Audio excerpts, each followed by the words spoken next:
Open your mouth, close your eyes. We're going to give you a big surprise. And here it is.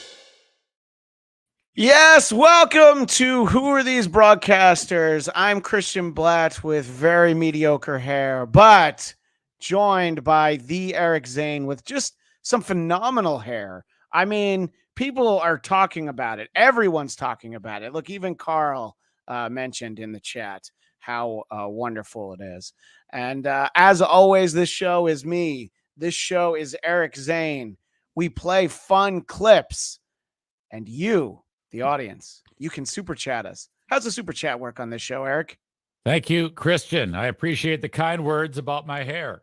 If you want to contribute to the show in your own special way by having Christian say something horrible and inflammatory at the end of the show for the sign off, come up with a nice, clever thing to say and then throw a dollar amount behind it, because the highest dollar amount with the most ridiculous thing for Christian to say will, in fact, close out the show. So there you go. That's how we do it here. We don't sit around and just beg. We don't sit around and attack other shows. We are the show. All right. Us and the clips. Our goal isn't how much we make in super chats. Our goal is having fun and getting laughs. And in the case of Nicola, of course, compliments for EZ will always get you on the show, super chat or not.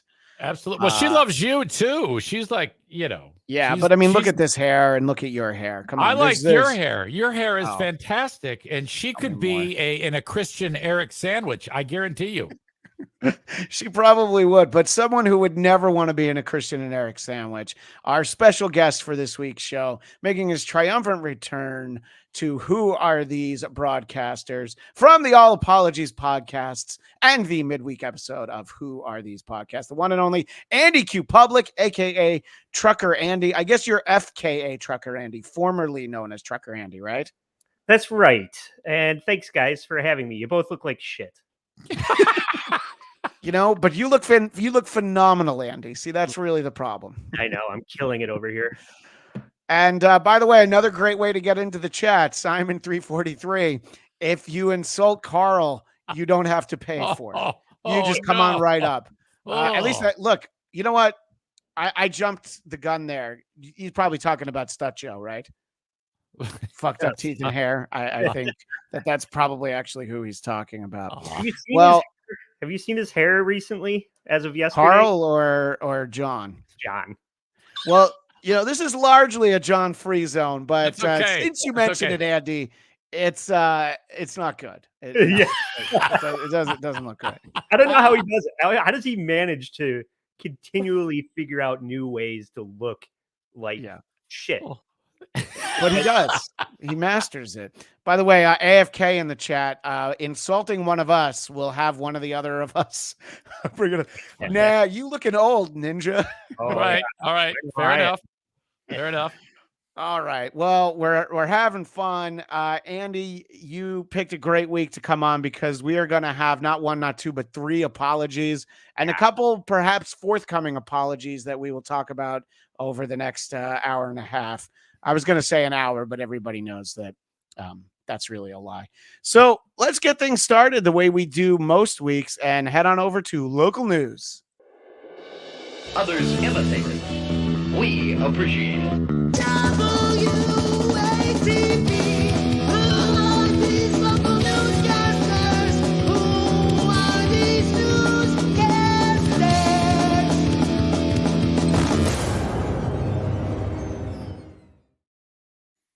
So, Eric, we know you've got two wonderful dogs. We see them on the show sometime. Andy, I don't know that much about you. Do you have a dog? You have any pets?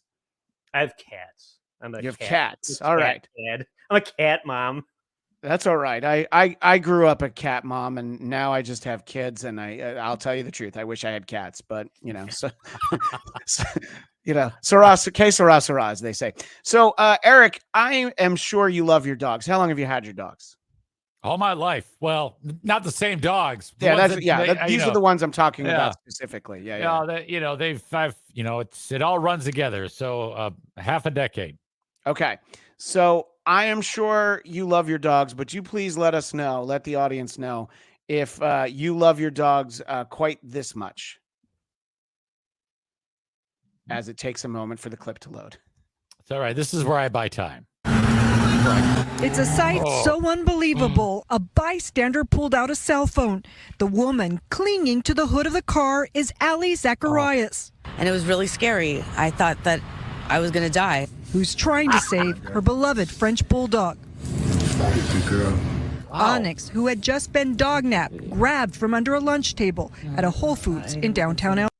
Oh my So God. my question for you is, do you love your dogs enough that if they were, and your dogs are bigger, it's a little bit harder, but just this is a hypothetical. Yeah. Would you stand in front of a moving car and jump on the hood to try and save them? I think I might, but I can see some people wouldn't, but I think I might actually do that. Andy, I feel like you wouldn't do that for your cats. If you went out right now, you could probably get 4 new cats and it would be fine, right? Yeah, I don't know that I would reenact the end of Death Proof. I don't think she did that. I don't think she knew that it was going to escalate to that when she jumped on the hood of that car, right? Yeah, I think that was a little bit more of a surprise there for her. She didn't know. But look, the dog was dog napped, and she does her best to try and at least tell us a little bit more about the circumstances, and then I'll have a question for you. So she got to see the not assailants, but the kidnappers, and this is a pretty thorough description, I think.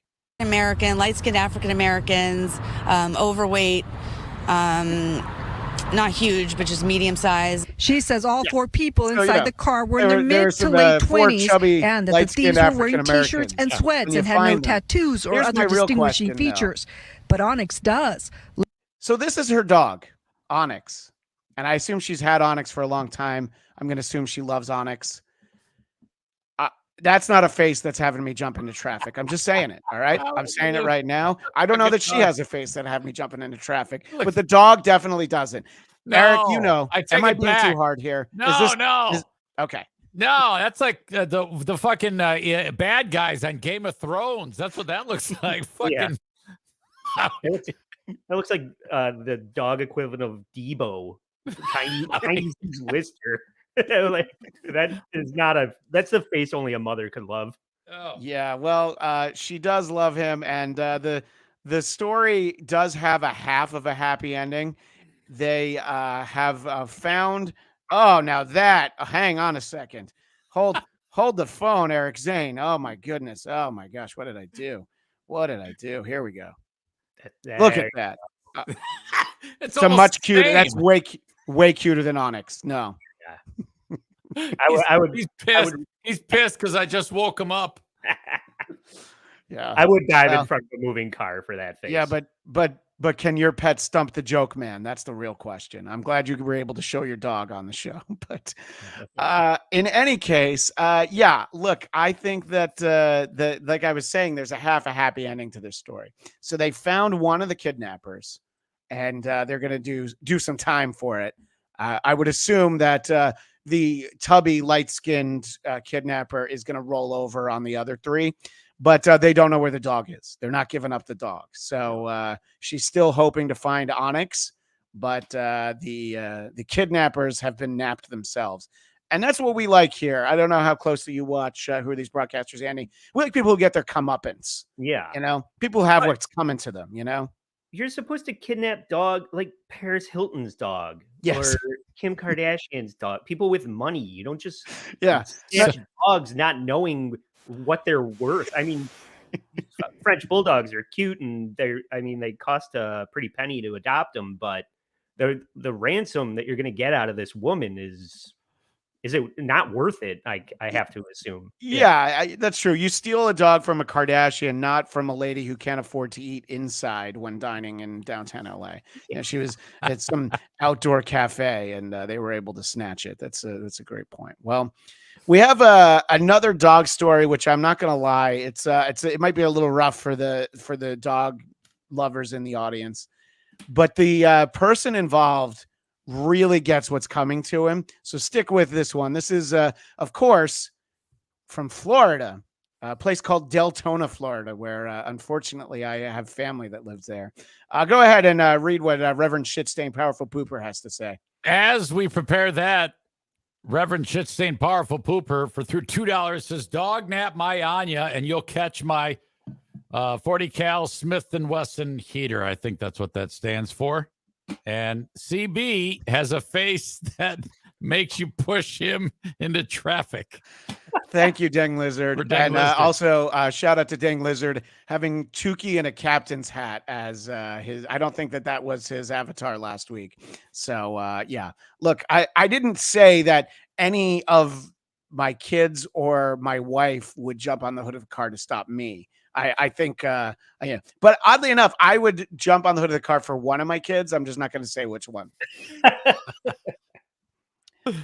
All right, let's see what happened in at a gas station in beautiful Deltona, Florida, just on a weekend afternoon. Let's see what's going on here. Chaos at a Deltona gas station. Get that dog away from him. It all started with a man accused of attacking his dog with a chain. He's beating the hell out of it for no reason. Poor dog. This isn't the Cell phone video recorded by witnesses appears to show the suspect pick something up and swing it at the dog. You're recorded. But The arrest letting him know report he's being says recorded. witnesses also saw 31-year-old Jose Rivera Definitely punch looks the like a guy dog. who did It's it getting well. very ugly. There's a whole bunch of guys getting ready to fight. Guy's got a football and he's being very abusive. Several people stepped in to help.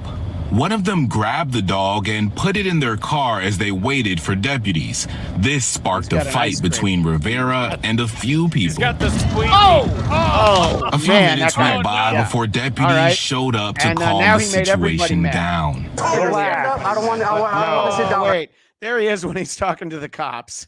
So the reason why this story is included is not for the hysterical interaction with the dog, but just because that guy got in a good punch that we Yes. saw in the video.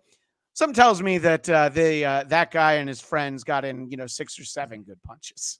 Holy shit. God damn it. Yeah, this is the type of thing.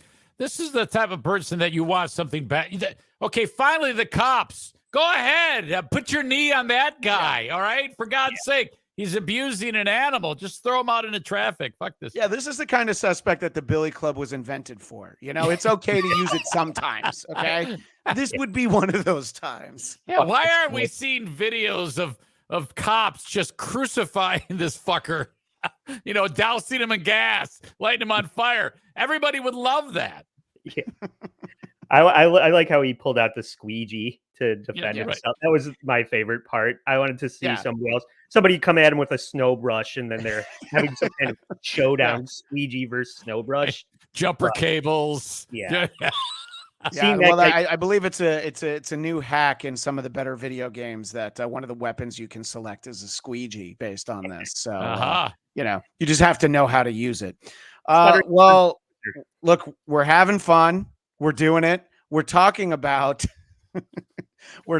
people who are getting what's due to them, but we'll also talk about how Reverend Shitstain Powerful Pooper sent $10. Sorry for forgetting to send you my segment, by the way, Christian. It's all right. Any week you want to send it to me, I will be happy to. I love Reverend Shitstain Powerful Pooper. I'm still afraid to send him the link, but I told him if he recorded. Look, how many segments did Hack Ride do that we put on the air before you finally enjoyed one, Eric? Like 5. Yeah, but that was just barely. And now I've forgotten that I enjoyed it. So now I hate him again.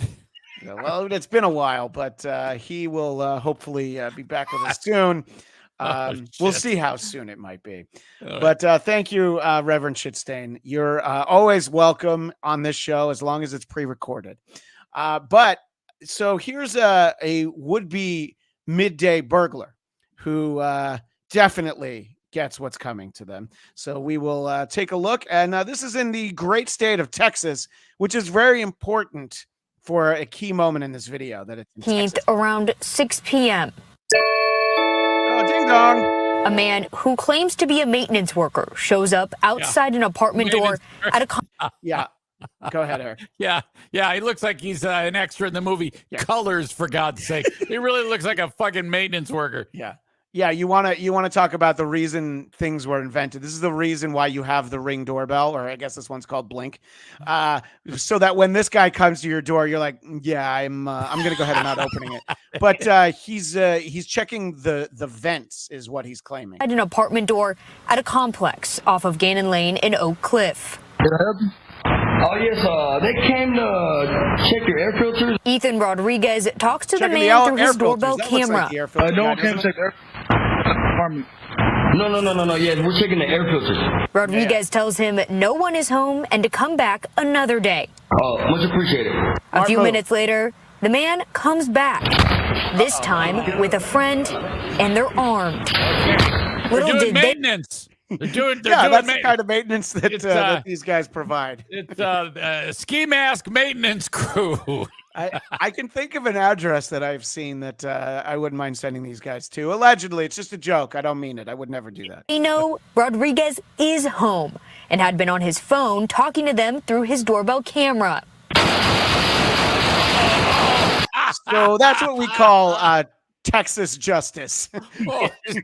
Fucking. Now, was he shooting through the door or just he whip it open? I understand that they were kicking it, so then he flung the door open. Talking to them through his doorbell camera. So I hurried up and checked the camera to see who was all at the door, and I saw him kicking the door with the firearm, and fearing for mine and my brother's life, I just let the gun go. I don't want to make a stance about gun ownership. I think it's a Second Amendment for a reason, but I hope that when this gentleman purchased a gun, they at least talk to him for a couple of minutes. Yes, holy and holy Pulp Fiction. How did they miss him? Well, yeah, there's that too. Dallas police say Rodriguez fired 13 rounds, and the suspects fired back twice. No one was injured. That's the key, is that the suspects were able to shoot back twice, but they also ran away. Everybody sucks at aiming in this. Yeah, you want to? Yeah, I was talking about video games before. Somehow these two robbers are non-player characters. It's an episode of the A-Team where everybody's opening fire and nobody dies. Nobody dies. Nobody gets hit. Not even wounded. Or to keep Carl interested, it's like those guys are stormtroopers in Star Wars, right? They can't shoot anything. Yeah, that one's for you, boss. Great question from JFK Head Chunk. You go ahead and tell everybody did the filters get changed though? Holy shit! Yeah, well, they clean them the old-fashioned way, I suppose. And we're talking about people who get their comeuppance, who get what's coming to them. The guy who's not in the mask, because this video was shared so much on social media, he has been found. I would assume he's going to sell out his buddy in the ski mask. Maybe he's even ski mask from the Dabbleverse. I don't actually know, but so far we're doing pretty good with people, getting in trouble for their misdeeds. Let's see if we can add to this. New video shows the moment an unruly passenger on a flight from Orlando to Philadelphia dropped her pants in the middle of the aisle. Look at this video on your screen. By the way, have the two of you ever been happier for pixelation technology than for our audio audience? Eric, talk a little bit about this lady who's tired of waiting on the plane. Well, yeah, she's wearing a red shirt, so she looks like a big apple. And so yes, she looks like all 5 boroughs of the Big Apple. Right. Yeah. And then you suddenly see the pixelation is tan colored, and that's her ass, and it occupies a lot of your view. And then holy shit, you see it go down. What the hell? What is going on here? And if you have to pay for the pixelation by the square, this probably put the newscast over budget, because that is a lot of pixelation. Let's find out what happened here in this happy day. Philadelphia dropped her pants in the middle of the aisle. Look at this video on your screen. Investigators say she also shouted multiple expletives and threatened to kill another passenger. Fox 35's Patrick Perez breaks down what happened. Flying can be stressful, especially on a holiday week. But what passengers aboard this flight witnessed is something that they're never going to forget, and neither will the young children who saw and heard it all. I do whatever I want to do for this right here. This Frontier Airlines passenger aboard a flight Monday from Orlando to Philadelphia sent shock. Sorry, 3 bells just go off in your head when you hear that. One, Frontier Airlines. This is better than any flight I ever had on Frontier Airlines. And it's between the cities of Orlando and Philadelphia. So, basically you're filling up your trash and just bringing it to another dump and dumping it out somewhere else. And it kind of goes back and forth all day. So I believe this lady lived in Orlando. I believe the flight landed in Orlando. But now, I'm probably jumping ahead, but is she taking a shit on the floor? So, yeah, that's really what's happening here is that early in the flight, she wanted to sit in a different seat. And they're like, no, that's not your seat. So she tried a couple times to figure out how to not sit in her seat. Then when they landed or when they were landing, she wanted to use the bathroom and they didn't let her. So this is after several instances of her acting out, as a very mild term. On Frontier Airlines, they did away with first class so that they could include no class. And JFK head chunk, Vince McMahon wants her number. Oh, yes. If you know, you know. If you know, you know. Yeah. Right. They also set a world record for most airsick bags used on a flight. So this lady's, she's yelling, she's carrying through the on, cabin, and not just with her words. She's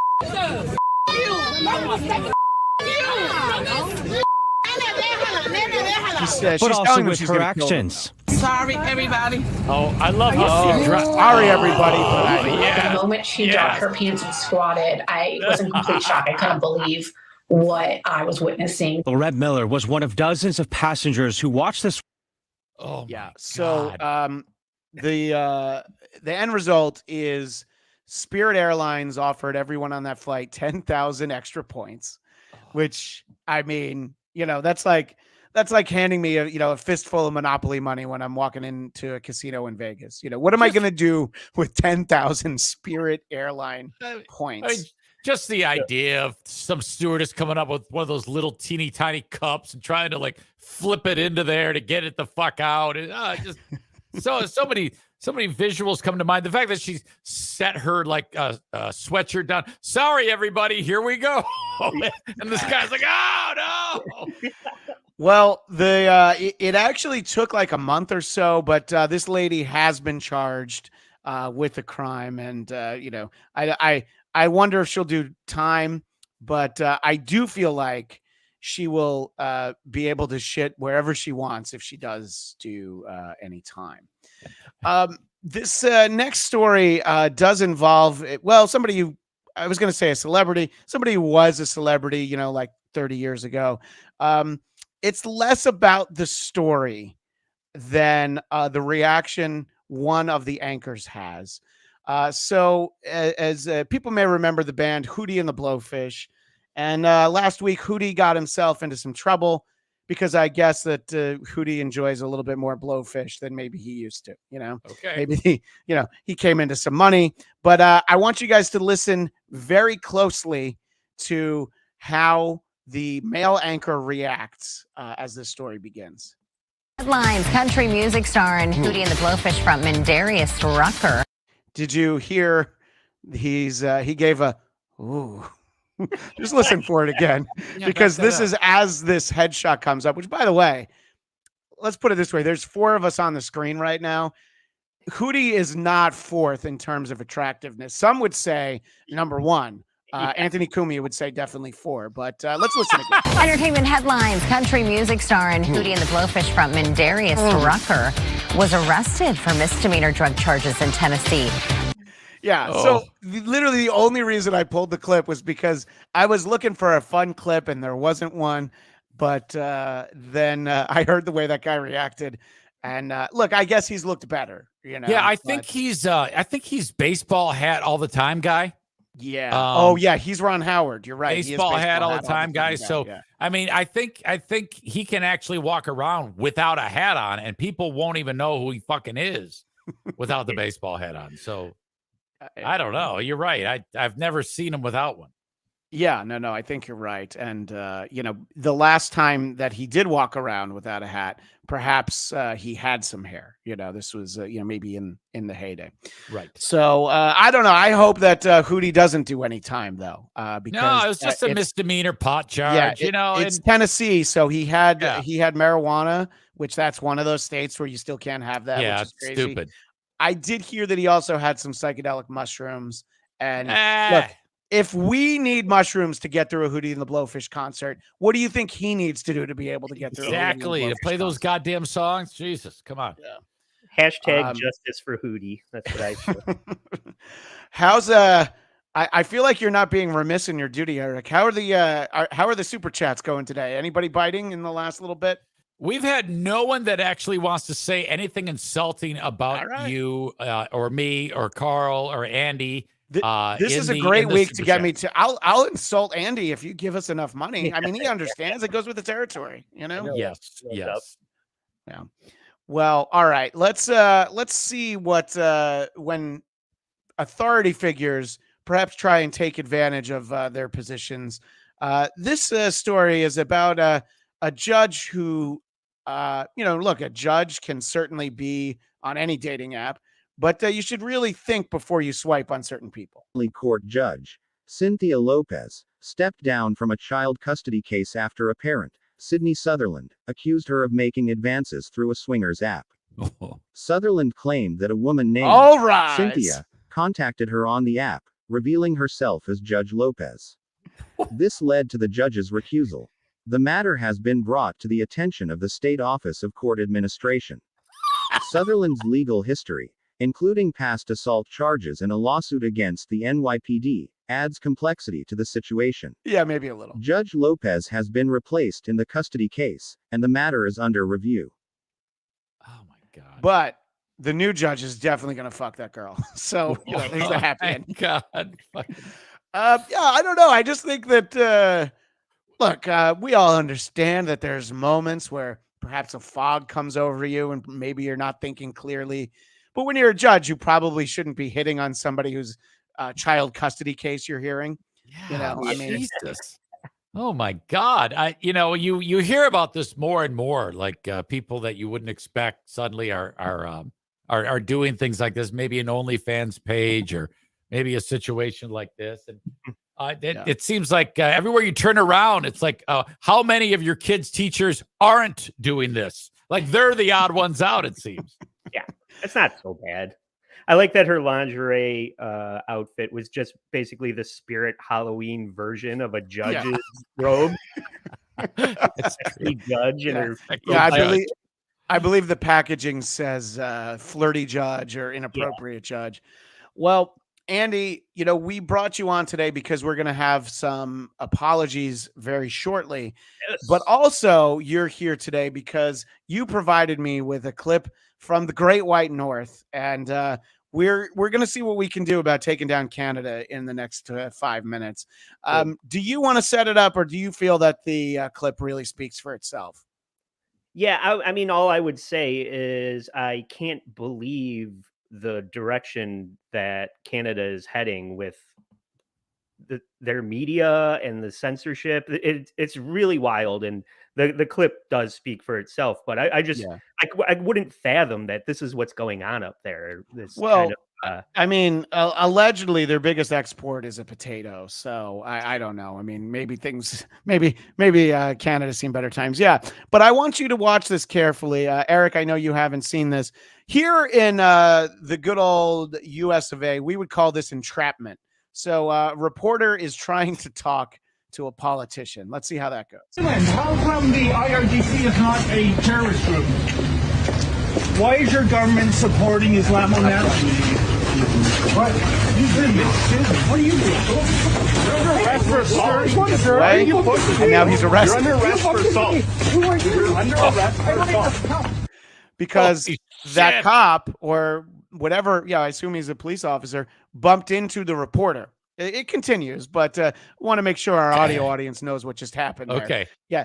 He didn't bump into the cop. No, the cop body checked him. Police You're under arrest. How am I under arrest? You bumped into me. You pushed into me. You bumped. I was just scrubbing. I got my credentials here, and you just bumped into me. I'm in the media. So excuse Police. me. You're under arrest. What is your name and your badge? Yeah. What is your name and your badge? Canada. Why am I under arrest? He blocked my way. What? I was just scrumming Christian Freeland. So my question is, how is he not given a citation for calling himself a journalist wearing that hat? You know, I mean, I think that that's clearly the bigger crime here. You know? And oh my God. I was so put off by this clip that I'm showing it in the way where people can actually see. If you want to read more about his legal fight for this, you can check out standwithdavid.com. I don't believe that he was treated fairly. Police officer, you're under arrest. What is your name and your badge? You assaulted me. How is that he's doing it like an interview.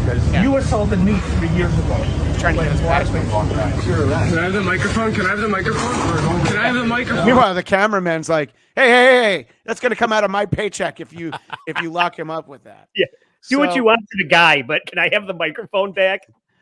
Yeah, I don't believe that anything has happened. And look, honestly, I think in this country, I feel like it probably much wouldn't happen either. But there would be some outrage. But I feel like in Canada, they watch that and they go like, well, yeah, you shouldn't have checked into him, eh? You know, what are your thoughts when you saw that, Andy? You're the one who sent it to me. Yeah, he was under arrest for not saying sorry when he bumped into it. It's outrageous. He doesn't even see the guy. The guy jumps in his way. He sets a pick, lets the guy walk into him, and then says he was assaulting him. He didn't even know he was there. How is that assault? It's a bunch of horse shit to inconvenience that reporter and get him away from the politician. It's Gestapo bullshit that's happening in Canada right now. Without a doubt. And I mean, we can joke about it and it's fun, but you're right. This is fucking horrible. Yeah, I've upset Canadians in the past on various shows I'm on where I point out that they don't even have freedom of the press. They don't really have freedom of the speech, freedom of the speech, but freedom of speech. They don't. Yeah, I feel like that's like the Canadian way to call it. Look, they call a bathroom a washroom, so obviously they call things crazy freedom of shit. the I'm sorry, speech. Andy, what were you saying? I want to be freedom from your speech. So anyway, so that clip, when I saw it, it definitely stayed with me. And then I saw another one, which we've shown on this show before. We've all seen them. The Porch pirate videos from Ring doorbell cams, or whatever, people who run up and steal packages from your porch. And those videos can help you try to identify the people who steal from you. But in Canada, this is not a practice that they are particularly fond of. Post the images yourself, because you have to remember that in Canada we have a presumption of innocence, and posting that picture could be a violation of private life. Instead, he says if anything is stolen, call 911. If you get some proof that somebody might have stolen something, then call the police, give the proof to the police, and then we'll do the investigation. We'll bring that person to justice and we'll file some charges. You cannot. By the way, I didn't know that this is what former Montreal Expos mascot Youpie sounded like, but I feel like that's his voice. And I know he's the Canadians mascot now. God, but I so badly want to throw in a Bob and Doug reference, but it's just too old. God damn it. Well, I'm going to the brewery and you go to the loony bin, eh? So in any case, the idea that he's like, well, don't post the video and get some evidence and give it to the police. Well, I have evidence. Right. Apparently this isn't a law even in Canada, because the news broadcast, obviously from Canada, still showed it, but he's like, no, you're assuming that someone's innocent until the moment that, I don't know, you have a video of them stealing something. Yeah. So, apparently they have to have their hand on the knife that's sticking out of your back before the cops will arrest somebody in Canada. Right. But if a cop bumps a reporter, then the reporter's in trouble. So I don't know. maybe we should talk to the potato about all of this. Although I know he watches Canada closely from Minnesota. That's where he uses his binoculars. But I think he knows an awful lot. And I'll give a shout out to Cardiff. If anybody hasn't seen his special on Ed the Sock, Canadian personality, definitely check it out. So there you go, Cardiff. I got in a plug and you're not even on the show. Go ahead with this one.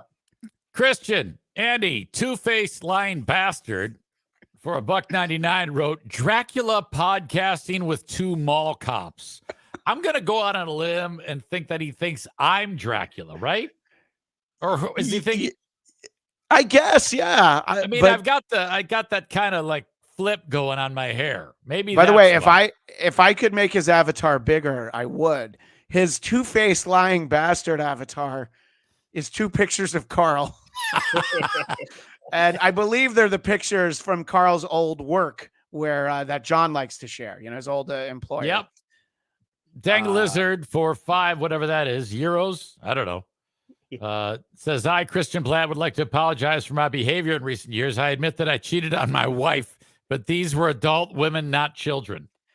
See, Dang Lizard always gets it. That's the bit. And right now, at €5, he has dictated what I'm going to say at the end of the show. So if somebody else has a $5 or €5, then I don't know. Then maybe we'll have them fight to the death. But keep those super chats coming. And I don't know. I was going to try to say more, but you're right. It's sad when you keep asking for the super chats. Yeah, but I do like when we get them because who's that guy? Everybody's so funny. I'm surprised that nobody's had anything to say about Canada, though. We're being a little rough on Canada here, but I think that the real crime that I'm going to present in my case against Canada here on Who Are These Broadcasters is there's no shortage of funny people that have came from Canada, possibly a potato. You don't have to go through everybody from SCTV, all the Second City. There's so many people, Kids in the Hall. I get it. Trailer Park Boys. But I think your average Canadian is just not funny. And we're going to see that in a clip that I actually saved from last week. Let's see what happens when something goes astray in the studio. And Eric, this kind of lends itself to sometimes those moments feel a little bit less than genuine. It's nice this morning. Your participation. I can't do this. So it says on the screen, trying to keep people active, try activity number 101, swinging. Your participation activity today is swinging. It was acceptable back when Hal and Joanne were kind of the face of participation. I mean, the male anchor bowled over. Like, I feel like he might have a kidney stone. Go to the dollar store and get a fishbowl. Oh, swinging at a playground. Expecting the fishbowl reference. Yeah, put your keys in a bowl. Yeah, I know what you're talking about. Okay. Unfortunately. Like swingers. Yeah. It was so funny. Eric didn't get it. Either way, you get your activity in for the day, I guess. But still laughing. Well, good cardio. Oh my God. Some of the best. Is Calgary the least funny part of Canada? The best, they say. Goes on just a Really? Looking for a window to jump out of. Look at him. He's losing I it. want to say, but No, by all means. What's stopping you? Come on. Okay. Get it all right, let's talk together. Enough. Yeah, Get it together, you fucking idiots. I mean, I get it that sometimes something strikes you as funny, and when you know you have to stop laughing, it's impossible. Right. But I mean, moderately amusing, this idea. I mean, maybe because it's a newscast, it's usually button up, button down, whichever way you want to put your fucking buttons. Andy, am I missing something? Was that funnier than I thought it was? You're an outsider. I want to see what you think. I think it was less funny than everybody thought that it was. But yeah, I only laughed at the one guy laughing. It itself wasn't that funny. Yeah, it wasn't as funny as that guy thought it was. But I did see that suggestion 102 was pegging for tomorrow. Well, now that's a great way to keep active. That's absolutely the case. All right. Well, we're getting closer to finally diving into some of the apologies. Let's head over to Who Are These Talk Shows? I said, can you dig it? I think so. WATV.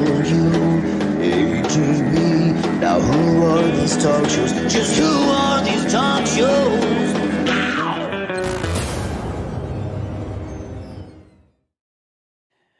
So Megyn Kelly used to be considered a newscaster, maybe a pundit at one point, but now she's a talk show host. Basically, she has a serious show where they flip a camera on, and we occasionally share clips from it. But watch this clip, and you tell me if perhaps Ms. Kelly might be, like the great John Lovitz would say, jealous. Let's take a look, see what she has. Stopped and looked at the latest pictures of Lauren Sanchez, who's engaged to Jeff Bezos. I don't know what she's done to herself, but she looks nothing like she used to look. Well, yes, when she was younger, but even when she first started to date him, I don't know what's happened to the cheeks. The breasts are out to here. The face is pulled and prodded. That outfit. She's It's going like out in her Cher in the lingerie Turn now. Back This is the Time latest video. thing, to wear a thong underwear and a sexy bra and just some lace overlay on top of it, which is like, I'm sorry, but she looks like a hooker. That is, you look. Yeah, the richest guy in the world should have a girlfriend, fiance that looks like a hooker, right? That you would have to. And Bezos is a super villain. Of course she's going to dress like that. And by the way, she looks fucking great if you ask me. Yeah. And look, I don't, we're not here to age shame in any way, but there's two people in the clip that we're looking at right now. And I'm just going to say one of them looks a lot different than they used to. All right. I'm not going to name names, but it happens. And yes, her boyfriend, fiance is the richest man in the world. So she can probably get some very nice work done, but wasn't Megyn Kelly, a mouthpiece, eye candy, paid to look good on television? Yes. So yes, and the reason why she was so effective at it is because she legitimately went to law school, and so she, unlike a lot of people from the network she used to work for, she at least had ideas in their heads, but sometimes maybe they weren't the best and brightest. But she definitely got that job based on her law degree. Yeah. Right, exactly. Yeah, I'm sure all the guys that graduated law school with her also got jobs. I will say, she still looks great. She does. But, I mean, but that's annoying to me when she does all that catty bullshit. It's like, come on. I know. Also, it's like she looks like a hooker. I believe Megyn Kelly sounds like one of the girls at the beginning of Sir Mix-a-Lot's Baby Got Back. Oh my God. Yeah. Did you see Lauren Sanchez? E.B. Nay. I was trying to think. I'm like, wait, is he trying to trick me into saying something? 2 pounds. Weatherman joke in response was so effing staged. Yeah, you see that quite a bit. Well, he had definitely seen on the rundown, and here's what the word is going to be. It's like swingers. Oh, yeah, fucking got it. A reference that even Eric Zane's not going to get. Right on. Well, there's all kinds of talk shows, and for some reason, Kelly Clarkson has one of them. And for some reason, when she had Kelsey Grammer on the show, which not speaking ill of Kelsey Grammer, he's provided decades of entertainment for me, and I was going to say in my family, but that's not really true, just for me. But this is what they felt like they needed to do when Kelsey Grammer was in studio with the girl I just said, Kelly Clarkson. Y'all know how this goes. Oh no, he's singing. Baby, I hear the blues are calling, tossed salads and scrambled eggs. And maybe I seem a bit confused. Yeah, maybe. But I got you pegged. Hey. So my question for both of you is, which one of them do you feel like had a better voice 20 years ago? And which one do you think is closest to the voice they had? It's not funny. It's not fun. It's not pleasant to listen to. But and by the way, the theme song's like 30 seconds on the show. They do like a 2.5 minute rendition of it. Do you guys want to hear more? Sure. No. Well, Andy's maybe the guest. I don't know. Whatever you guys think. And that's the part where it would end normally. You know, in the show. Just imagine you're a band. Yeah, give it up for the bands. They've managed to keep down their lunch. Kelsey and Kelly Clark are just jamming out to tossed salad, Look at this dude. Scrambled eggs. Anyway, I've been sitting on that for a while, and I probably didn't need to play it, but it's just what passes for entertainment these days. I guess that. Who's delighted by that? What's the diagram of where the audience for Kelsey Grammer and Kelly Clarkson intersect, and they're just like blown away by Kelly Clarkson dumbing it down? Because somebody that can sing trying to sing something that has like zero melody it's difficult for somebody that can sing to sing like shit. And she sounded like shit. And he sounded like I don't know why they did that. I don't know why. I think this was another example of, hey, look what we can do. We're going to do something kitschy and fun. You know, I thought for a second Andy was making reference to how he saw me perform live with the Isotopes back in June, but then I realized you were talking about the clip, and that was the bad singing you were talking about. That happened? That happened? Oh, sure did. Oh no! Yeah, Carl asked me, "Do you sing?" And I said, "Not well." And he says, "Perfect." I'm like, "Okay." And I delivered, by the way. What song did you sing? "Surrender" by Cheap Trick. And I'll tell you what, like Kelsey Grammer in that clip, I had a lot of fun. Yeah. Was it just like, hey, what song can you sing? Or did he just say, we're going to play Surrender and you're singing? No. I sing that song karaoke. So at least I was familiar with where I can't hit the notes. Yeah. So. Okay. All right. Hey, I have video of that. And if we ever have a Patreon, I'll put that on a tier. So that'll make sure that no one signs up for it. God. Yeah. I want to rip you a new asshole with that one. Holy shit. Yeah, I don't throw stones. I can't sing worth shit. I can, nor can I. You knew better than to get up for Isotopioki. Anyway, Dang Lizard, go ahead and I just learned. First of all, I just learned that €5 is like $5.37. Did not know that. Yep. That is true. I Christian Bladt, apologize that people were made to believe in the false narrative. These videos were completely computer generated, and I did not Cosby those kids. Okay. So now he sent us two that are both €5. So now I'm not really sure which one I should read if we don't get any. I guess he's trying to make me read both, right? Yes. It's fine. And thank you to Captimer08. I think I'm saying that right for the $4. Appreciate that. You're not doing it right, but we'll take it. $4 with another no $1. And then another $1. What are you doing there? You're just giving money away. Holy shit. Yeah. Yeah. Eric and I get the $4 one, and Andy will give you the $1 one. I think that's terrific. That's fair. Well, our the great Larry David made some headlines this week. He Curb Your Enthusiasm did come back for allegedly its final season. I guess this is the final season. And we'll get to a clip that everybody's talking about, but I came across this one first. He was really, I mean, God bless Larry David. He doesn't need another nickel. And yet he's out there really pushing this new season of Curb. He's being a good soldier for HBO. So much so that he's on Morning Joe. And Joe Scarborough has to make an apology to Larry David, who's there with Susie Essman, who's also from Curb. Can't be here. She's with her daughter who's celebrating a birthday. She loves you guys so much. Can I ask a question? How old is her daughter? 28. So she has to be. It's not like she's 12 and she's celebrating a birthday and you have to be there. Yeah. 28, she's an adult. It almost sounds like... She didn't really want to be here, I think. Not a lie. Exactly. Tell him my daughter's birthday. It was, okay. Who do you think you're talking to? It was the best excuse I could come with. Yeah. And by the way, I feel like it's not really... Go ahead, Eric. I was going to say, that's the goddamn show. That's the show right there. I love that. Exactly. Like, no. And, is it really a disappointment if you go on that show and Mika Brzezinski's not there?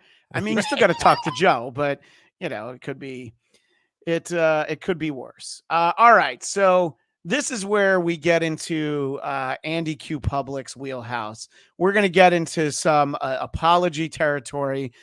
First, let's see what happened while Larry David was allegedly calmly waiting for his segment to begin on the Today Show while they were finishing up with Elmo, and I guess the other Muppet is Elmo's dad. It's been a minute since Sesame Street's been on in our house. I did not realize that this was his dad, but Elmo and his dad are on the Today Show, and let's see what Larry David thinks about that. You know, he gives it a. Over to Alfred, check the weather. And not yet. Wait. No weather yet. So Larry David didn't just punch Elmo. He's like throttling him. He's choking the life. Like the Muppeteer who's working Elmo probably has bruises on his hand. And he's really going to town on him. Oh my gosh, we love Elmo. And then he walks off, he storms off, very proud of himself. Look how happy Larry is. Ask permission before you touch people, Larry. Elmo doesn't know what to do. Elmo's dad is trying to, you got to ask permission before you touch people. All right. And Al Roker, God bless him, seems like a really nice guy. He once emceed an awful talent show I was part of. Really sweet guy. What'd you do? And that was a great point. Kelly Riddle, why isn't Tukey here for this? Tukey is officially too big for our show. Right. So we all should try and reach and try and achieve Tukey status. We just haven't been so lucky. Yeah. Elmo's trying to explain here. He's trying to talk about how important mental health is. He wants to talk about how you're feeling. And clearly, Larry wanted to let Elmo know how he was feeling. Nobody knows what to do there. This is the best part. Too far this time. Yes, Larry. Somebody had to do it. Is anybody really surprised? Yeah, you hear Larry on mic. Somebody had to do it. He's gonna sue y'all for the teaser. I'm gonna sue him for Yeah, so now he's ready to. So Elmo's dad, if you can follow this, this is a court case about as likely to happen as Stuttering John suing Rocco. That's right, Louie. Al really doesn't know how to get to the weather. All right. All right, let's show you what's happening weather-wise. Didn't see that coming. No, not even the great Al Roker. Coming. Boy, But you know what's funny is they're acting like shocked, not shocked, but they always go on like a little too long. I wish there could be just one person on the set to say, "Yeah, it's about time somebody did that." But they're all just kind of getting out of his way, and I for one had no idea Elmo had a father. Who knew Elmo had a fucking father? Well, good. You know what? A lot of Muppets come from broken homes, so I'm glad that Elmo comes from a 2-parent home. You know, so I think that's important. Go ahead and read Dwyer, Christian. Dwyer writes, Elmo was born out of his mom's ass because her pussy was too busy. Okay. I kind of wish that was the high super chat of the day, but I'm glad you got to read it. All right. So we have 2 more clips of Larry David in the aftermath of this. The first, this is from the Today Show just shortly thereafter. Do you have something you want to say to Elmo? And look at the camera and please. And from your heart. Give him a camera shot. From where? From your heart. Exactly. No, Okay. right. Go ahead. We're ready. They're not taking this organ are you talking about? Yeah, just, From your heart. Okay. Go ahead. Say you're sorry. Elmo, Larry? I just want to apologize. Thank you, Larry. That's very big of you. Elmo accepts your apology, Larry. Thank God. What And Louis, will you drop the lawsuit? Elmo accepts your apology. Oh, he accepts it. Okay, cool. Okay, all right, thank you. You are such a sweetheart. Thank you, Elmo. Yes. We're sorry. Elmo, Larry, you are not a sweetheart. Have you ever heard that?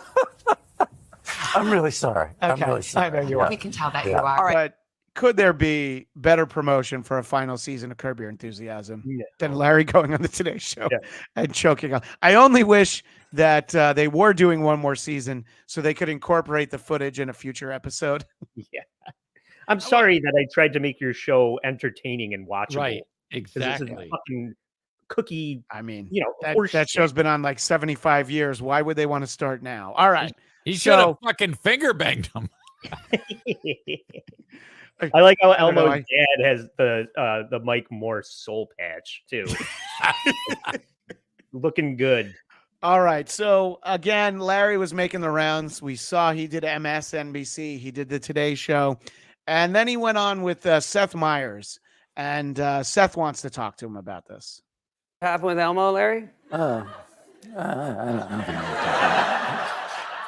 don't know. The clip is sort of going around online, Larry. You can't hide from this anymore. It seemed as though the Today Show crew was interviewing Elmo, and you decided before your interview to walk on set and throttle. Yeah, I did it. Yeah. Elmo was talking. Yeah. Okay. I was waiting to be interviewed. And Elmo was going on about mental health, and I had to listen to every word, and I was going to go, oh my God, I don't think I can take another second of this. And so I got off my chair, and I approached him, and I throttled him. There you go. I couldn't take it. You couldn't take it? Yeah. And you know what? What? I would do it again. That right there is the key takeaway.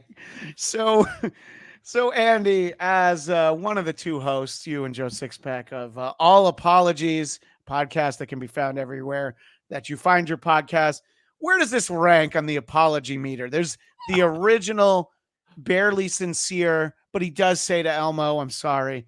But then when he's hanging out with his buddy Seth Meyers that night, he says, oh, I would definitely do it again. Yeah. This falls into the best kind of apology, which is the I don't mean any of this apology. Those are the most fun to discuss because he's cut from that same cloth of the people that don't like Tukey, right? There's the people that are delighted by childlike wonder and people that are grown ass adults that don't have time for this horseshit. But Larry David's running out of time. He doesn't need to hear Elmo talk about mental health. Yeah, I think if a psychologist was on talking about mental health, Larry wouldn't have gone to choke him. You know? But you're right. Not everybody appreciates the childlike wonder of puppets. I'm sorry, what were you saying, Eric? I was going to say, as far as we know, Larry may have. He may have choked out. Yeah, but no, it does seem like if Kevin Brennan was there, I'd be like, Elmo's a fucking idiot. Shut up, Elmo. What are you fucking doing? You're just a puppet. And now JFK Head Chunk comes in with $10. Go ahead, Eric. I, Christian Bladt, think most Canadians only deserve to receive half of their Amazon orders and should not have a free press. The truckers were wrong and should apologize to Justin Trudeau. So that is your clubhouse leader, and a follow-up for $1.99. I don't know if that's EB, Nye, or Nay, or E flat. I'm trying to figure out what it is. I'm trying to make sure it's not code for something. I don't know. I can't figure. Does that seem like anything to you, Andy? No. That's all I'm looking up. Yeah. Didn't an Ewok F. Al Roker in the leg once? I think there was. I do remember something like that. I'm going to look for that. And that'll be a way to make sure that Carl watches our show next week if we're going to have a clip of an Ewok humping Al Roker's legs. All right. So that's our first apology down. We'll see if we've got a clip coming up in a moment. We'll see if it ends up with an apology. I don't think so, but let's head on over to politics first. A lot of people talking about Christian and Carl's segment, making it great with who are these politics? And our first clip is from our buddy Eric Zane. This is Senator Tom Cotton. He's talking to the CEO of TikTok. And the CEO of TikTok does an excellent job explaining his background. And Tom Cotton seems like one of those boys that, ladies, that your mom warns you about. He is not going to take no for an answer. So let's check out this interaction between Tom Cotton and, honestly, the guy who's a CEO of TikTok. You really want me to try and say his name? No, you don't. So let's check this out. You said today, as you often say, that you live in Singapore. Of what nation are you a citizen? Singapore. Yep. Are you a citizen of any other nation? No, Senator. Have you ever applied for Chinese citizenship? Senator, I served my nation in Singapore. No, I did not. Do you have a Singaporean passport? Yes, and I served my military for two and a half years in Do Singapore. you have any Do you feel like this line of questioning has already exceeded where the end was, Andy? Yeah, I mean, he really wants him to cop to the fact that TikTok is Chinese psyop. Yeah. And unfortunately, the CEO of TikTok is too smart to fall for that. Yeah, all this guy has to say is, look, I can see your eyes, and I know you're a Chinaman. That's all. It's music to my ears. Boy, are you going to love our Hall of Fame clip. But let's listen to the rest of this. Do you have any other passports? Do you have any other passports? passports for me? Your wife is an American citizen. Your children are American citizens. That's correct. Have you ever applied for American citizenship? No, not yet. Yeah. All right. That's a good answer. Not yet. That sounds like an honest answer. He's like, yeah, probably as soon as it's good for taxes, I will. Okay. Okay. Have you ever been a member of the Chinese Communist Party? Senator, I'm Singaporean. No. Have you ever been associated or affiliated with the Chinese Communist Party? No, Senator. Again, I'm Singaporean. Have you ever eaten Chinese food? What are you doing? No. Again, I only eat Singaporean food. Did you see Crouching Tiger, Hidden Dragon? No, I only watch Singaporean movies. I love how Tic Tac guy is just incredulous with the question line. He's just making Cotton look like such a fucking dick by repeatedly just saying, dude, come on.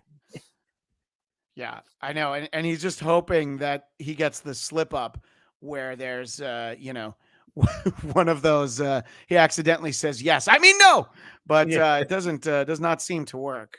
But I wasn't sure if you were going to read those, Eric. Oh, read what? I don't know what you're talking about. My mouse was acting up. Yeah, that happens on our show more than other shows, Andy. Yeah. That sometimes Eric, the enter key just gets stuck, and chats come up that we don't intend to share. I'm not trying to put these up. Just realize that you might be screenshotted with some of those. But here's a good one. Those ain't real, dude. Haven't you ever seen a kung fu movie? That was all right. All right. So we'll see. I don't know how good you are at predicting possible apologies, Andy, but I feel like Tom Cotton's not coming out in favor of apologizing on that one, right? Oh no, he's proud. He's very proud of his line of questioning. Yeah. No, he wants TikTok to apologize to him because he didn't go viral when he was flossing or whatever the fuck is going on over there. Nicola has a great point. What about pandas? Nicola, please stay tuned to the end of the show. Yeah. There may be some pandas. That's all I'm going to say. We're focused right here. Somebody who did make an apology is New York Congressman Jamaal Bowman. And here's a clip from last fall. He was eventually censured by the House of Representatives for this behavior. He did come out and apologize, but this falls under the barely an apology, where he tries to say, no, I'm too stupid to have done the thing that you thought I did. But here's a news piece from last fall that I think explains what happened to Jamaal Bowman. Who represents much of the Bronx in Westchester County. He's under investigation for pulling a fire alarm before the House voted on the funding bill earlier this evening. A camera captured Bowman pulling the alarm. He says it was an accident and told reporters he was trying to get through a door thinking the alarm would open it. He later released a statement reading in part, quote, "Today I was rushing to make a vote. I came to a door that is usually open for votes, but today would not open. I'm embarrassed to admit that I activated the fire alarm, mistakenly thinking it would open the door. I regret this, sincerely apologize for any confusion this caused, but I want to be very clear, this was not me in any way trying to delay any vote." So I find the apology to be very telling. Because if you know the circumstances, this was right before a very important vote that a lot of Democrats weren't in favor of. So his solution was, in fact, to pull the fire alarm. So he was censured, easy for me to say, for that behavior. So I love how he's in front of one of those doors that has that bar that you just run into it and the door opens up. Yep. Yeah. But he's like, well, this little tiny red lever must be how the door opens. That says fire, do not pull. So he can't be removed from the House of Representatives for that behavior. So he was just censured. That seems like, that one wasn't even on your radar, Andy, right? I had to bring that to your attention. I think you brought it to my attention first, and then I saw a news piece about it. But yeah, that is absurd. It's a bunch of horse shit. They're just playing game. They're doing anything except their fucking jobs over there. And for this guy to be like, oh, I thought the cherry bombs were supposed to go into the toilet right before the vote. That's essentially what he's saying. It's like, fuck you, dude. That is essentially what he's saying. And, as if that wasn't enough. And go ahead. Are you going to read that one?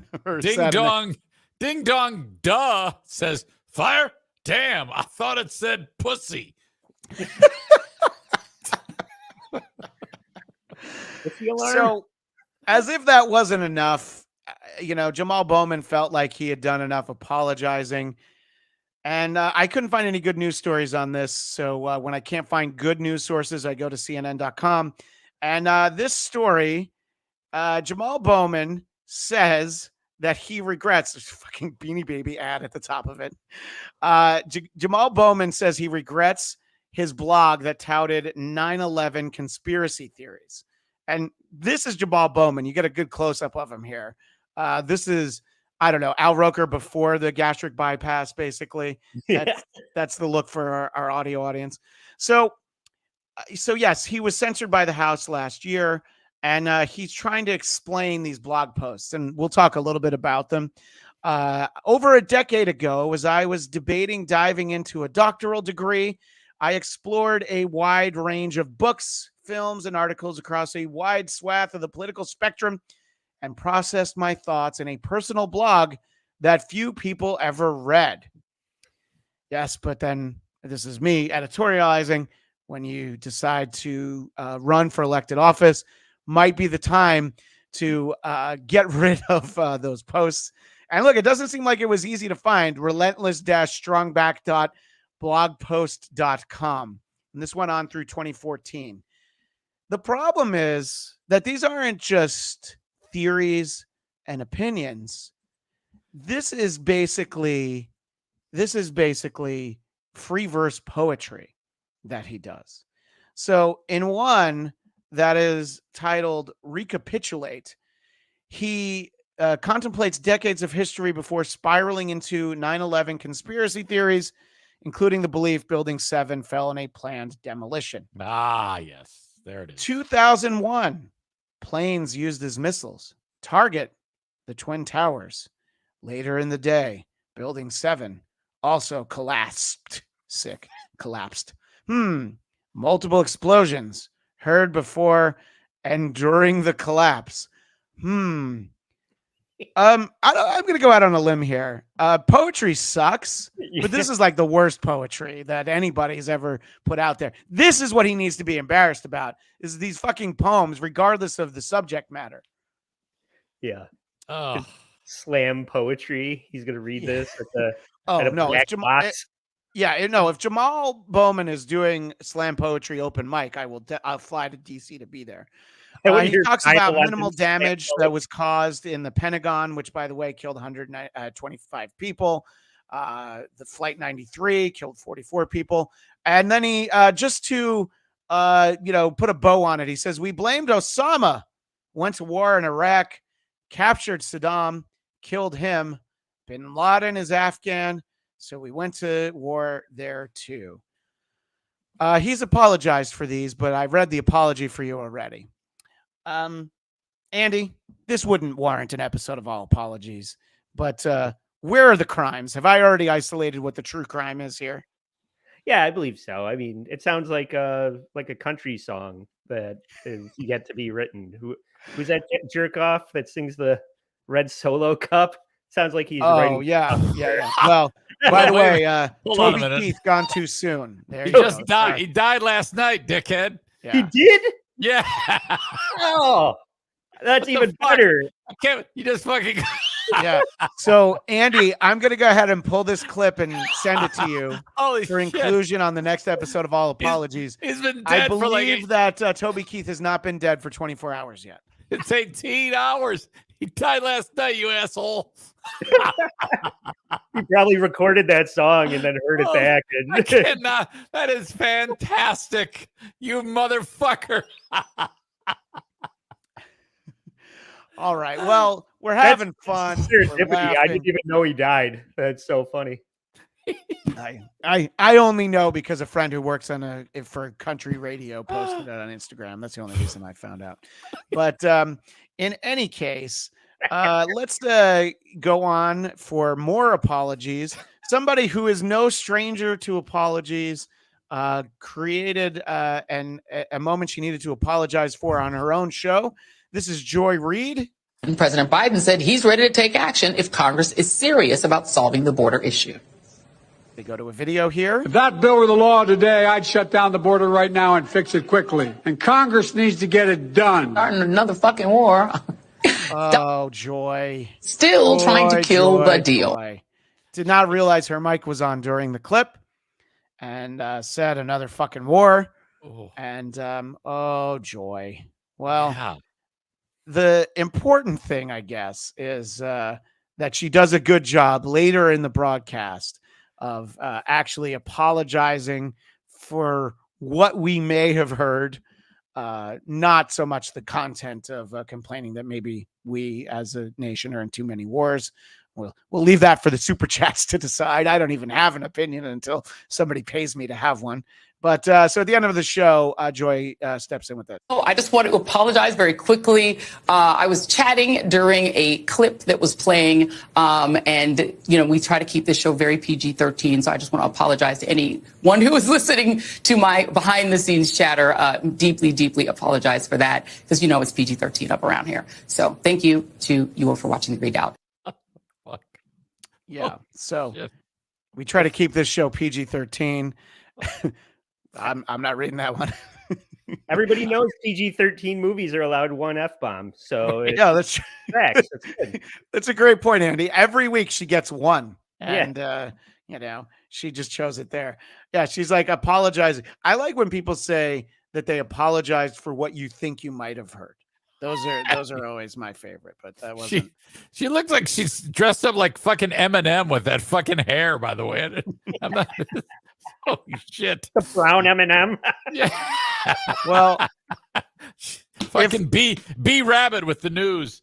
If we're talking about apologies and we're talking about Joy Reid, we have to go back to her greatest hits, which I believe this was 2018.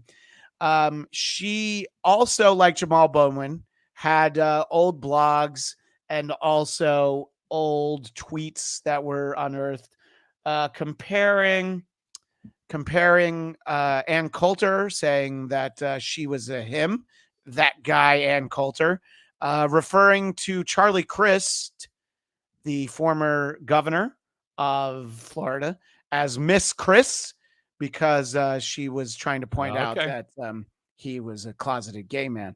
And it reminds me that the greats apparently decide that that's what's funny. It's as though Joy's like, yeah, take a look at Lady K over there, sitting there with his frosted tips. Miss Christ. Seems like. Joy sounds like Stuttering John. Well, in yes, exactly. And in terms of the creative department, not entirely dissimilar. So these came to light, and her initial apology was written. So not as fun for this show. But she did say that she never wrote those words. She was convinced she had been hacked. Someone pointed out, no, we found your blog on the Wayback Machine, which is a great website for finding things that might not be there anymore. And then she said, well, I guess the Wayback Machine was hacked. Well, eventually she had to come clean. Good morning and welcome to AM Joy.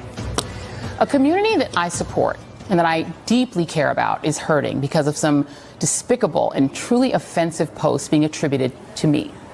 Now, many of you have seen these blog posts circulating online and in social media. Many of them are homophobic, discriminatory, and outright weird and hateful. When a friend found them in December and sent them to me, I was stunned. Frankly, I couldn't imagine where they'd come from or whose voice that was. In the months since, I've spent a lot of time trying to make sense of these posts. I hired cybersecurity experts to see if somebody had manipulated my words. Because that's what she was resting her all hopes on, was the idea that she had done that. And Or my former blog. And the reality is they have not been able to prove it. But here's what I know. Because you wrote them. I genuinely do not believe I wrote those hateful things because they are completely alien to me. But I can definitely understand, based on things I have tweeted and have written in the past, why some people don't believe me. So, without knowing that much about the background, I tried to give a quick primer. We're already running a little long. How sincere would you rank that apology, Andy? Horseshit. It is somebody that was trying to make a name for themselves, accomplished that, and then wants to walk back the way that they did it. Everybody knows that I mean, not everybody knows, but the Black community, the hip hop community, we were just talking about the Lil Nas X video that just came out.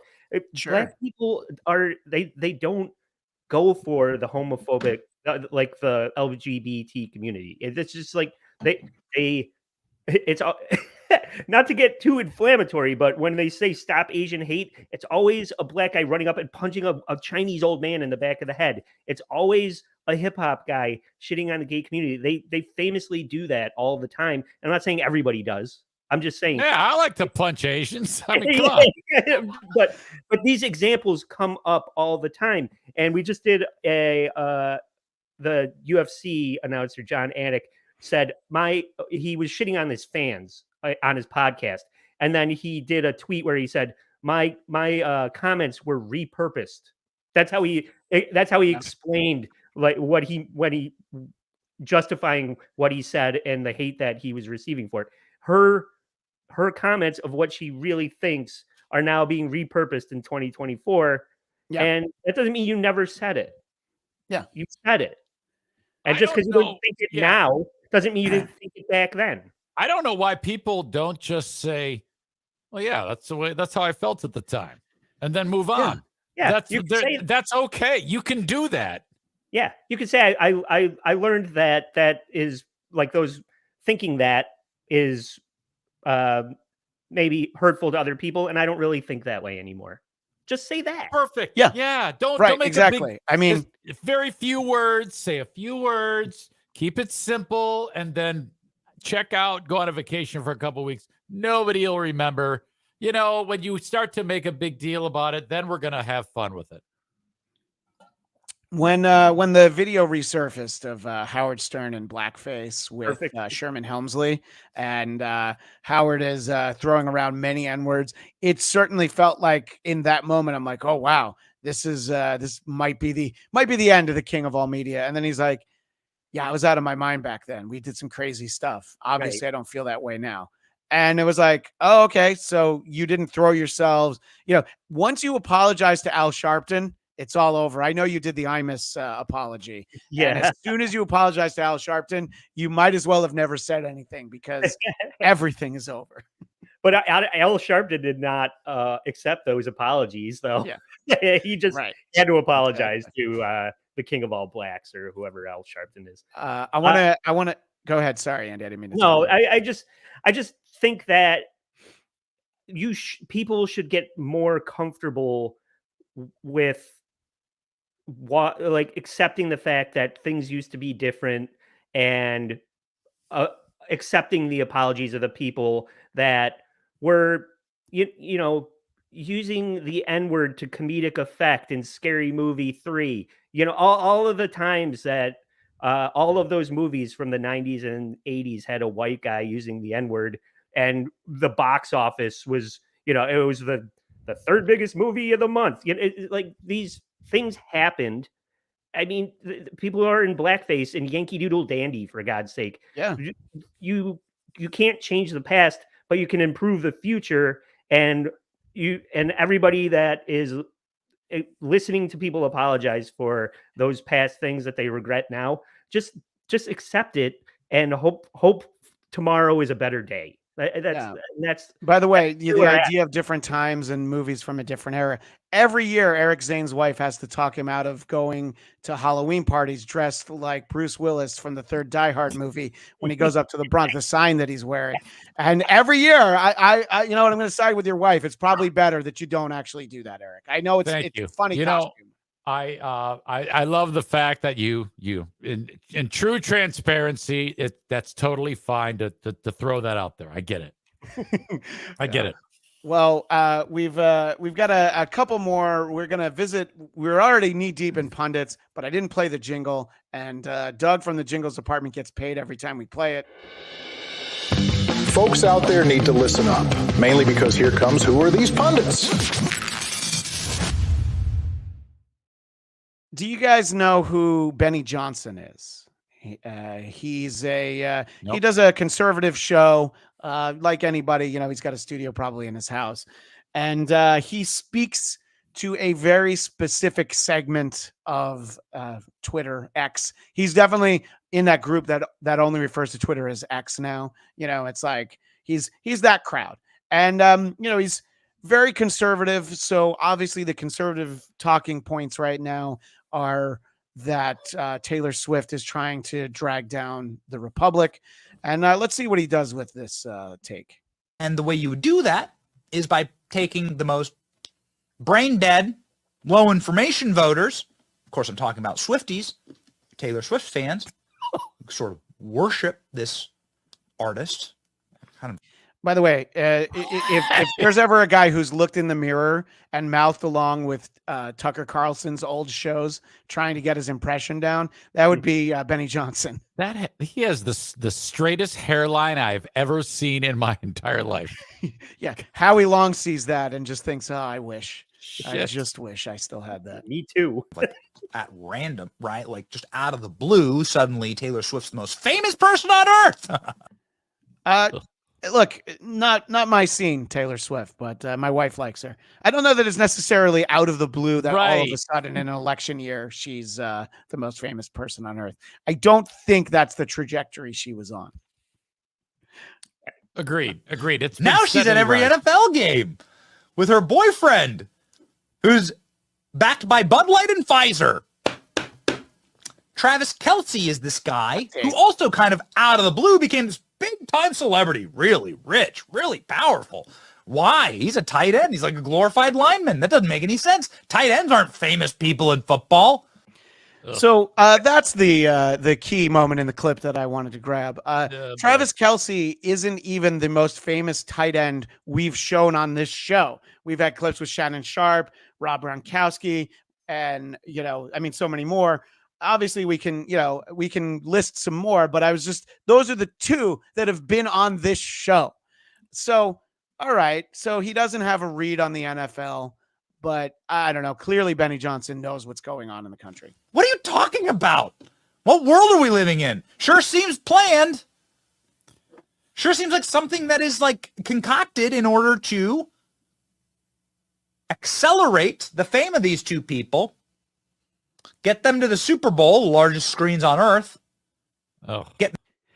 Again, not a Taylor Swift fan, but I would say she has a bigger reach than the Super Bowl does. You know, it's not a demographic that watches this show, but they always make my head hurt. And anytime you have one of these dot connectors, who everything's fitting together in a nice puzzle, and they've got this smarmy tone to them, and they're, very convenient. All that. I want to do Larry David on the fucking puppet. you want to Elmo Benny Johnson. I hate him. The idea that Travis Kelsey is only famous now that people who don't follow football know who he is. I mean, he and his brother have had that podcast for a while, right? I mean, I'm not making that up. It's been a while. So anyway, not everybody necessarily thinks the way that Benny does on the right, but they do realize that they're at a bit of a disadvantage. But you want to talk about your conservative voices. Jack Posobiec is probably the most of those voices, but he has a plan to combat a potential Taylor Swift bump. We can do this as well. We don't have a Taylor Swift on our side, but you know who we have? We have Kid Rock. We have Ted Nugent. We have influencers, right? We have all these people, John Voight.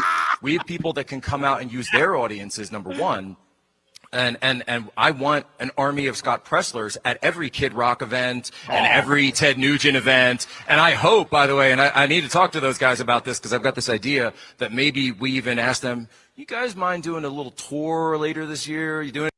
Oh yeah, that'll really compare. Ted Nugent at the Lake Winnipesaukee Casino Resort. Jesus. Well, what if he was opening for Kid Rock? And what if John Voight came out? And if you remember, there was it was the 2012 Republican National Convention where John Voight came out and spoke to an empty chair. Right. The empty chair was supposed to be President Obama. When was the last time Ted Nugent did a show that wasn't like free admission with purchase of a pig barbecue dinner? Don't forget Scott Baio. We got Scott Baio over here. Exactly. By the way, if John Voight goes on before Ted Nugent, who then goes on before Kid Rock, I would buy a ticket to that. I'd fly to whatever red state blue state they're trying to flip red or whatever. Oh yeah. You're right. Thank you, Dwyer Christian. That was Clint Eastwood. I couldn't believe John Voight got on television. Thank you for fact checking me, Dwyer Christian. Now I need to go on the All Apologies podcast. Way to go, you idiot. Fuck you. That's why I usually write out every word I say on this show. But we were experiencing some tech issues, so I didn't have time today. Let's very quickly, because we're talking about her. We're talking about Taylor Swift. The Grammys were over the weekend. There were a lot of people that felt like she should apologize for something that happened there. I think it's one of the goddamn funniest things I've ever seen. So she wins an award. That's not the point. She's given hugs. I don't know who's she's got a team. She sees the people she knows. And she just accepts the Grammy from Celine Dion. And still looks at somebody else and Celine's like, oh, no. Yes, I'm okay. Is she going to say thank you to Celine? No. She just can't believe that this long after her career started, she's still winning awards. Not surprising. Yeah. People like the two gentlemen that I just showed have realized that, like, oh, this is a great thing to latch onto. This idea that Taylor Swift should have apologized for something. So it just feeds into that narrative. But, obviously Taylor probably has, probably the best team behind her right now, because even the telecast wasn't over yet.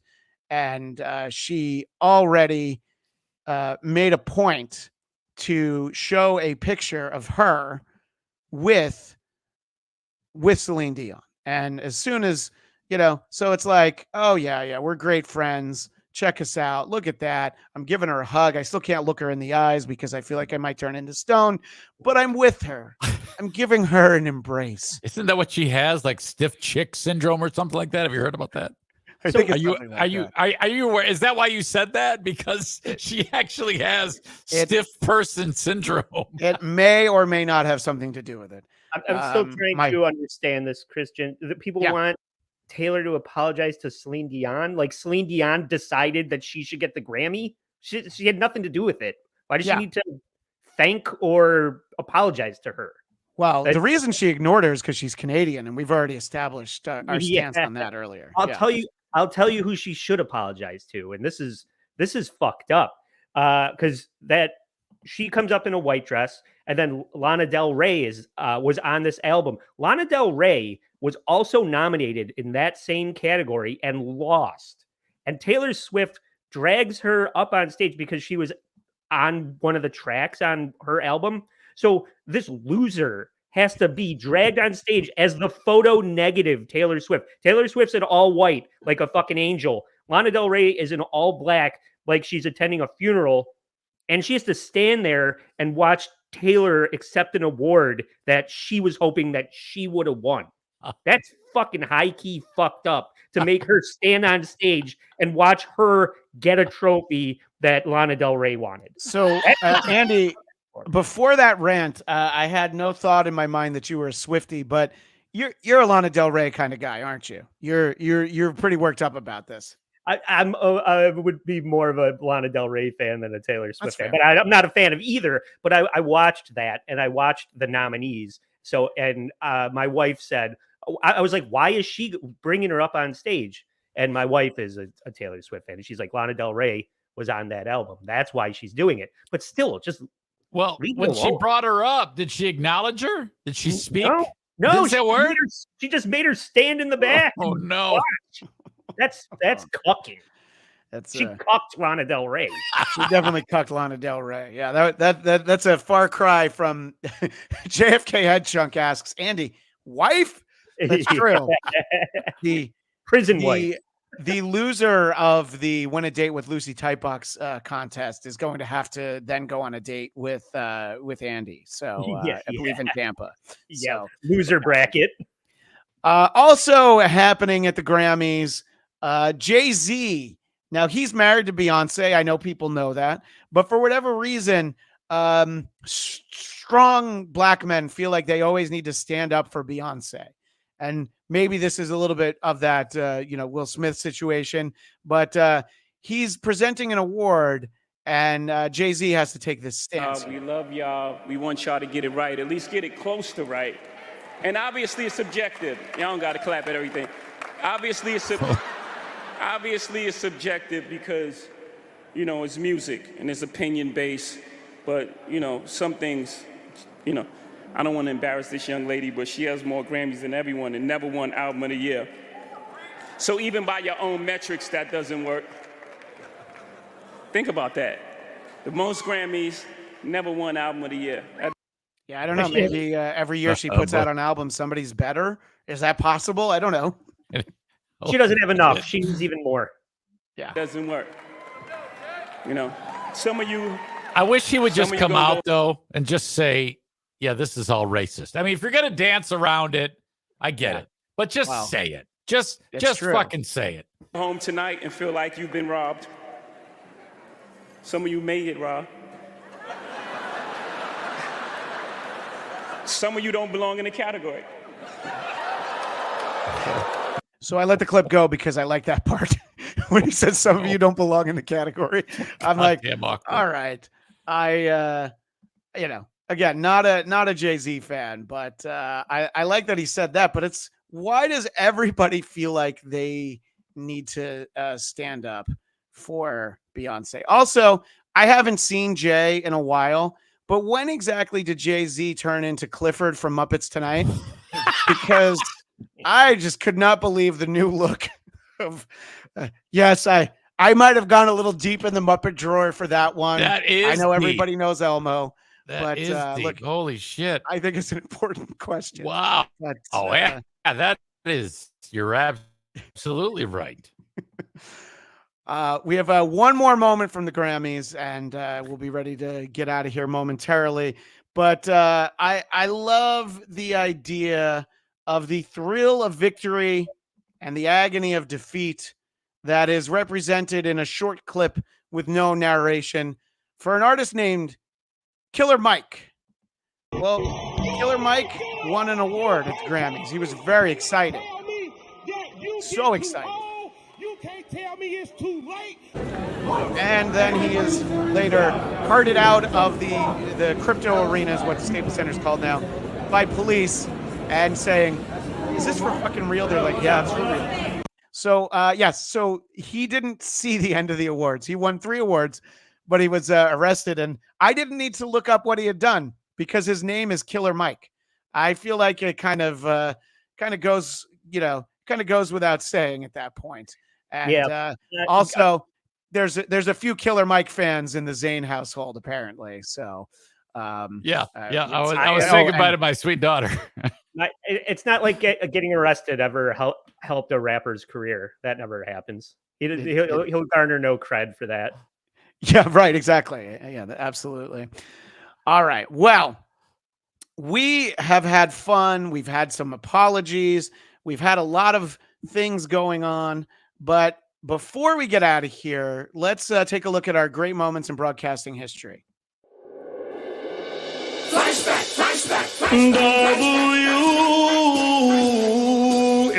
WATB. Way back into time. Let's find out who are these broadcast histories.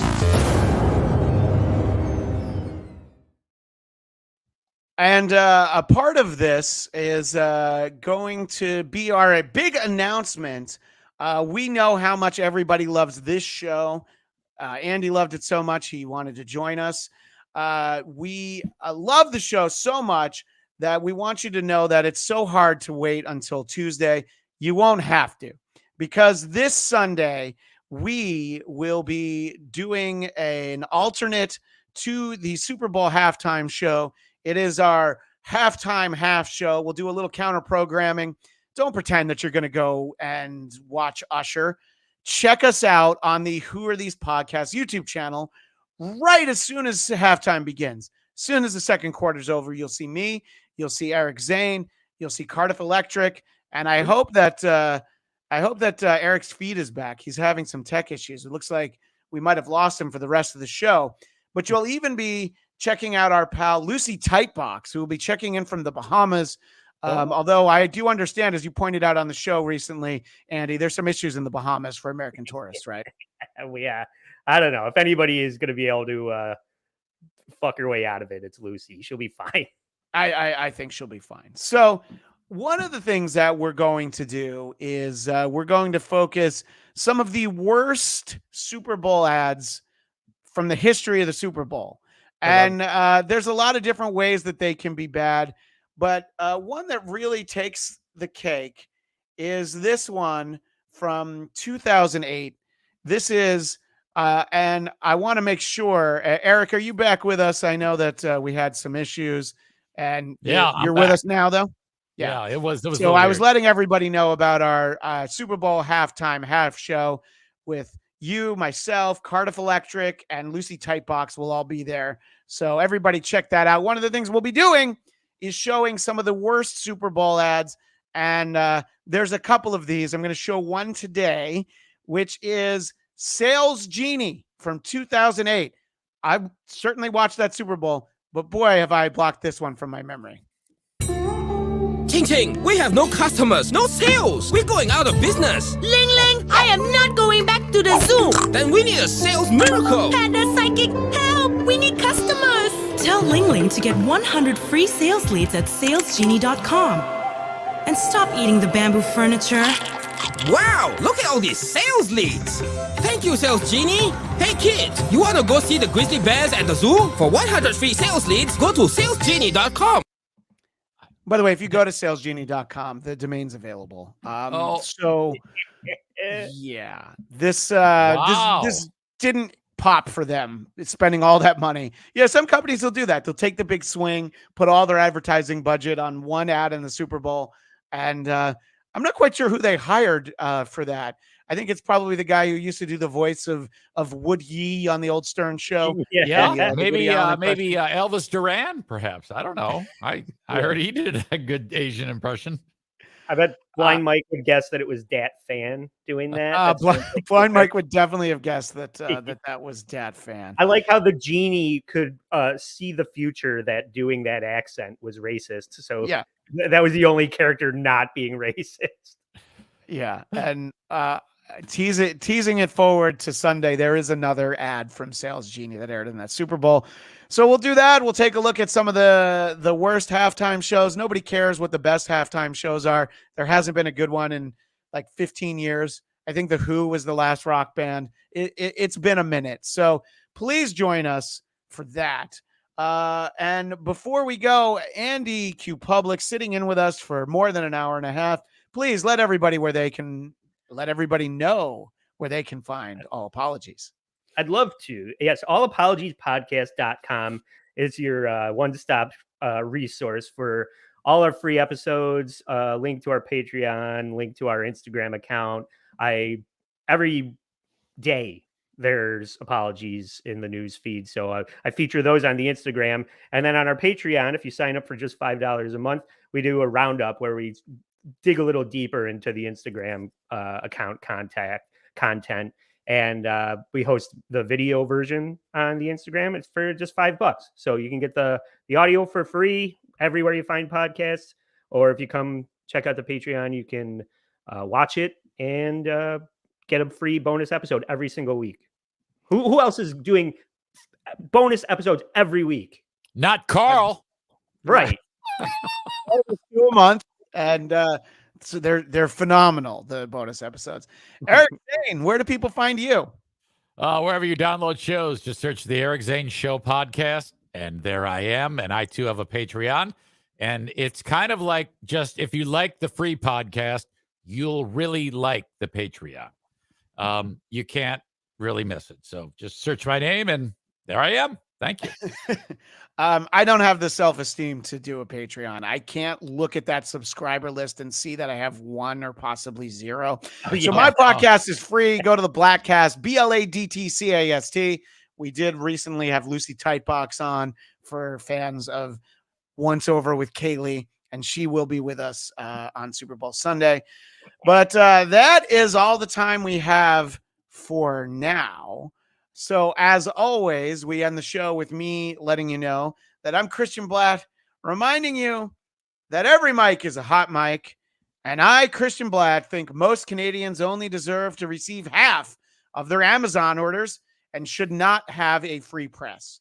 The truckers were wrong and should apologize to Justin Trudeau. Although I've seen one picture of Justin Trudeau that I don't think he needs to apologize for. That shit is funny. See you all on Sunday, everybody.